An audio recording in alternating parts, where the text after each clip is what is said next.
ढेंकानाल जिला कंकड़ाहाड़ थाना दंडेईमरा गाँव में अभावन घटना पूर्व शत्रुता को केन्द्र कर जड़े व्यक्ति 3 बखरा घर सह 6टी छेली और लक्षाधिक टंकार संपत्ति पोड़ी दि जाने थाना अभियोग होती। गाँव सूर्य प्रधान परिवार लोक से गाँव अनेक परिवार सदस्य मरणांतक आक्रमण करते एपरिक 3टी छेली नहीं पलाई जाते जहां नहीं भय सूर्य परिवार लोके घर छाड़ी अन्यत्र रही यार सुजोग नहीं 3 बखरा घर सहित छेलीगुड़ी को निआं लगाई दि जाइथिबा अभियोग होती।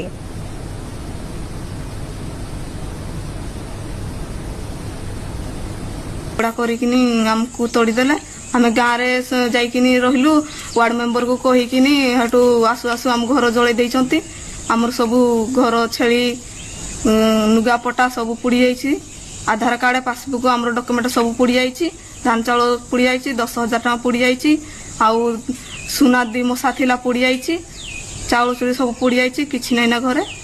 से टंक प्रधान आउ रुनु प्रधान चांद प्रधान मिहिर प्रधान आम घरे मुझे घर आम परिवार सबुरा थिलु से केंद्र से आसले 4-5 जन लोक आसिक 4 जन 5 जन परिवार सारा जो आसी घरे पशिकी सब